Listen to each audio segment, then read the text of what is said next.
Allora non vi nascondete dietro le vostre mura. Davvero valorosi.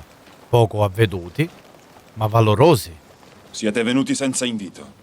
Tornate alle vostre navi e andatevene. Siamo venuti da troppo lontano, principe. Principe? Quale principe? Quale figlio di re accetterebbe l'ospitalità di un uomo mangiando il suo cibo, bevendo il suo vino, fingendosi amico per poi rubargli la moglie nel cuore della notte? C'era il sole quando tua moglie t'ha lasciato. Lei è lassù che ci guarda, vero?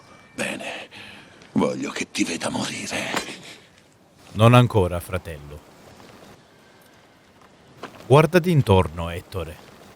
Ho portato tutti i guerrieri della Grecia sulla tua costa. Puoi ancora salvare Troia, principe. Ho due desideri. Se li esaudisci, nessun altro dei tuoi dovrà morire.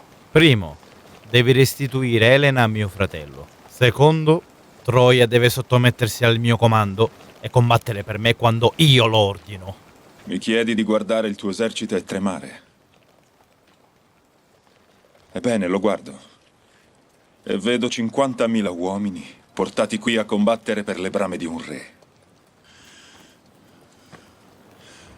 Attento, Ettore.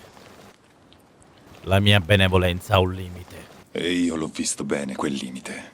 E ti dico con forza che nessun troiano si sottometterà a un sovrano straniero.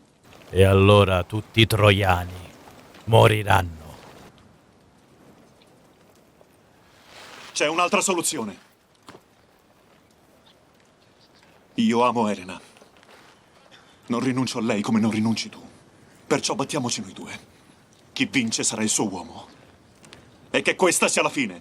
Una bella offerta, ma insufficiente.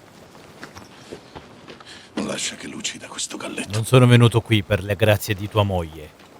Sono venuto qui per prendere Troia. E io a difendere il mio onore.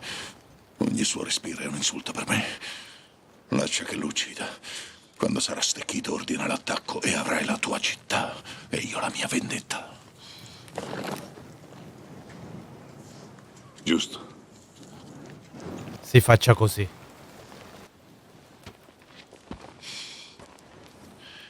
Accetto la tua sfida e stanotte brinderò sul tuo cadavere.